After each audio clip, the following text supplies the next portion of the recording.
حضرت نوح علیہ السلام کو آدم ثانی کے علاوہ شیخ الانبیاء کا خطاب بھی عطا ہوا۔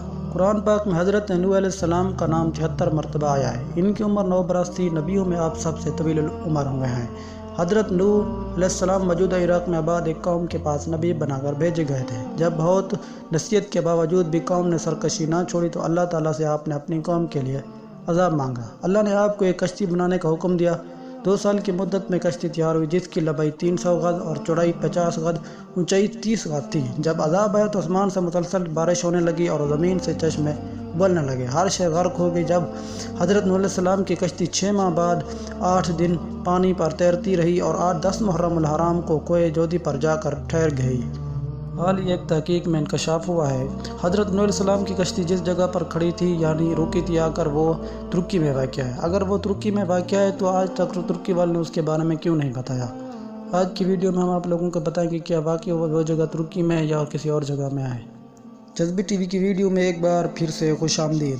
قرآن مجید میں اللہ تعالیٰ نے جن قوموں کا تذکرہ کیا ان کے آثار آج بھی دنیا میں موجود ہیں۔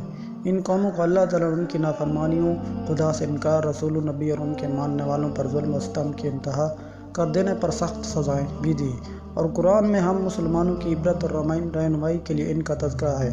حضرت نوح علیہ السلام کو آدم ثانی بھی کہا جاتا ہے کیونکہ آپ کے افراد خاندان اور اللہ کے حکم سے تیار کی گئی کشتی میں سوار جانوروں کے علاوہ ہر شے پانی میں غرق کر دی گئی تھی۔ کشتی پر جملہ 8 افراد سوار تھے۔ حضرت نوح علیہ السلام، آپ کی اہلیہ، 3 بیٹے اور بہو، باقی تمام مخلوق قسم کی اقسام جانوروں کی جوڑیاں تھیں۔ نوح علیہ السلام کا واقعہ سابقہ آسمانی کتابوں تورات، زبور، انجیل میں بھی ملتا ہے۔ چین کے صحیح مبلغین اور سائنسدانوں کی ایک تحقیقی ٹیم نے کئی ماہ پر مشتمل اپنی تحقیق کے اختتام کا درس میں اعلان کرتے ہوئے دعویٰ کیا تھا کہ انہوں نے حضرت نوح علیہ السلام کی تاریخی کشتی کو تلاش کر لیا ہے۔ یہ کشتی مشرقی ترکی میں واقع ہے، کوہ ہرات پر ملی ہے، جس کی چوٹی کی بلندی 12,000 فٹ اور ماہرین کی ٹیم کا کہنا تھا کہ اس کشتی کی 3 منزلیں ہیں۔ یہ کشتی کئی میٹر برف کے نیچے دبی ہوئی ہے۔ گزشتہ 200 برس سے 1 درجن سے زیادہ ٹیمیں حضرت نوح علیہ السلام کی کشتی کو تلاش کر رہی تھی، جس کے بارے میں قرآن میں آتا ہے کہ وہ ایک جودی چوٹی سے ٹکرا کر رک گئی تھی۔ چین کے ماہرین کی اس رپورٹ کو امریکی سائنسدانوں نے ماننے سے انکار کر دیا ہے۔ ان کا کہنا ہے کہ جو کشتی کی لکڑی کے ٹکڑے جو فارنس جانچنے کے لیے بھیجے گئے تھے اتنے پرانے نہیں ہیں کہ اس کے بارے میں وثوق سے کہا جا سکے یہ حضرت نوح علیہ السلام کے دور کی کشتی ہے، جبکہ چینی ماہرین کی ٹیم کا دعویٰ ہے کہ وہ 99.9% یقین سے کہہ سکتے ہیں کہ وہی کشتی ہے جو حضرت نوح علیہ السلام 4800 سال قبل اللہ کے حکم سے بنائی تھی۔ ماہرین کا کہنا ہے کہ اس کشتی کے 3 منزلیں اور اس میں کئی بڑے بڑے کمرے ہیں۔ ان کمروں میں لکڑی کے ستون ہیں۔ عرب اخبارات نے بھی اس زمان میں سوال اٹھاتے ہیں کہ کیا واقعی یہ حضرت نوح علیہ السلام کی کشتی ہے؟ عرب اخبارات نے لکھا کہ چینی اور ترکی عیسائی ماہرین نے اپنی تحقیق کے لیے قرآن کریم کی ان آیات کا بھی مطالعہ کیا تھا جس میں کشتی کے سفر کو بیان کیا گیا ہے۔ ماہرین کا کہنا ہے کہ کشتی کی ٹھہرنے کی جس مقام کی نشاندہی کی گئی وہ سائنسدانوں کو کوہ ہرات کی طرف لے جاتی ہے۔ گزشتہ 20 برس میں کئی سائنسدانوں نے کوہ ہرات کا دورہ کیا اور اس کے علاوہ ان میں سے کچھ ایک نے پہاڑی پر مبنی کشتی کی شکل کی چٹان کو ہی حضرت نوح علیہ السلام کی کشتی قرار دیا، لیکن چینی اور ترک ماہرین نے پہاڑ کی اس برفیلے مقام پر تحقیق کی جہاں درجہ حرارت -60 ڈگری ہوتا ہے۔ پہاڑ کی جس حصے میں کشتی کی باقیات دریافت ہوئی ہیں وہ انتہائی ڈھلوان اور خطرناک ہے۔ رپورٹ کے مطابق اس ٹیم نے 60 مختلف مقامات سے حضرت نوح علیہ السلام کی کشتی کا مشاہدہ کیا۔ یہ کشتی کئی جگہوں سے ٹوٹی ہوئی ہے، تاہم مکمل تباہ اس لیے نہیں ہوئی کہ یہ برف کے دبے تہے میں دبی ہوئی ہے۔ کشتی ٹوٹی ہوئی ہونے کی وجہ سے ماہرین اس کے اندر داخل ہو پائے۔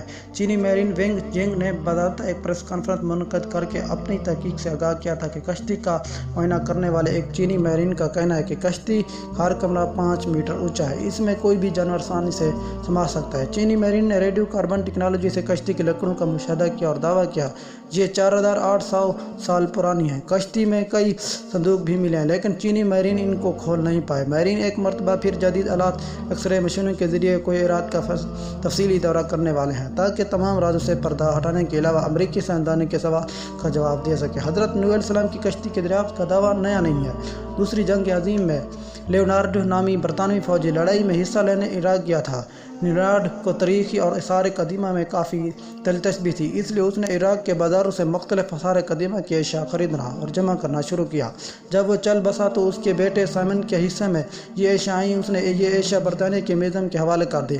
برٹش میوزیم سے وابستہ ماہر آثار قدیمہ اور انگ فینکل نے ان اشیاء کا معائنہ کیا۔ اس میں سے ایک تختی بھی جس پر قدیم ایشوری زبان میں لکھا ہوا تھا، سخت مٹی سے بنی اس تختی پر لکھا عبارت کا جب انہوں نے ترجمہ کیا تو وہ حیران رہ گئے۔ تختی پر درج تھا، جب انسانوں کے گناہ بڑھ گئے تو خدا ان سے ناراض ہو گیا اور پھر اس نے گناہ گاروں کو پانی میں ڈبونے کا فیصلہ کیا۔ تب فرشتوں نے وادی دجلہ اور فرات میں آباد ایک نیک انسان حضرت نوح علیہ السلام تک خدا کا یہ پیغام پہنچایا کہ وہ ایک کشتی تیار کریں اور اس میں نیک لوگوں کے علاوہ تمام جانداروں کا ایک ایک جوڑا بھی سوار کر لیں۔ اس تختی میں کشتی کو اتنا بڑا بتایا کہ وہ فٹ بال کے ایک اسٹیڈیم کے برابر تھی۔ ماہرین اندازہ لگایا کہ یہ تختی 4000 برس پرانی ہے، یعنی حضرت عیسیٰ علیہ السلام سے 2000 برس پہلے کی ہے۔ اس طرح طوفان نوح کا ایک اور ٹھوس ثبوت دنیا کے ہاتھ بہت پہلے ہی لگ چکا ہے۔ عام طور پر مذہب خصوصاً اسلام کے منکرین ان واقعات کو افسانوی قصہ قرار دیتے ہیں۔ یہ تمام ثبوت ان کی آنکھوں کھولنے کے لیے کافی ہیں۔ اس تختی پر یہ بھی لکھا ہے کہ نوح کی کشتی آج کل کی کشتیوں کی طرح لمبی نہیں تھی، بیضوی انڈے نما تھی۔ اس زمانے میں کشتیاں چلتی تھیں۔ کشتی کے ٹھہرنے کے مقام کے بارے میں قرآن مجید کے سورۃ ہود آیت نمبر 44 میں بتایا گیا کہ وہ ایک بلند مقام جودھی پر جا کر رکی تھی۔ عراق اور شام کے قدیم باشندے بابل کے دور میں یہ سمجھتے تھے کہ کشتی کوہ کردہ پر ٹھہری تھی۔ یہ مشہور پہاڑ جزیرہ ابن عمر کے قریب واقع ہے۔ یہ مقام بھی اب ترکی کے حصے میں ہے، تاہم عراق کے سرحد اس سے متصل ہے۔ مسلم سائنسدانوں تاریخ دانوں نے کوہ کردہ کو ہی نوح کی کشتی کا ٹھہراؤ کا مقام قرار دیا، اس لیے یہ پہاڑ مسلمانوں میں کوہ جودھی کے نام سے مشہور ہو گیا۔ تاہم عیسائی مبلغین کا کہنا ہے کشتی کوہ ہرات پر جا کر رکی تھی۔ یہ پہاڑ ارمینیا اور ترکی کی سرحد پر ہے۔ ارمینیا 301 عیسوی میں ہی عیسائیت کا سرکاری مذہب قرار دیا گیا تھا، اس لیے کہا جاتا ہے ہی کہ اس ملک کی اہمیت بڑھانے کے لیے کوہ ہرات کو نوح کی کشتی کا مقام قرار دیا گیا ہے۔ عرب سائنسدانوں اور ماہرین نے اس کشتی کو اس مقام پر تلاش کرنے کا دعویٰ کیا ہے۔ کوہ جودھی کوہ کردہ وادی دجلہ اور فرات کے قریب ہے، جبکہ کوہ ہرات اس وادی سے کئی سو میل دور ہے، اس لیے اس دعوے میں الجھن پائی جاتی ہے۔ یقین سے تو کچھ نہیں کہا جا سکتا کہ حضرت نوح علیہ السلام کی کشتی کس جگہ پر موجود ہے۔ امید کرتے ہیں کہ آئندہ کچھ سالوں میں اس کے بارے میں معلوم کر لیا جائے گا۔ جب تک کے لیے اپنا خیال رکھے گا۔ Thank for watching this video. اللہ حافظ۔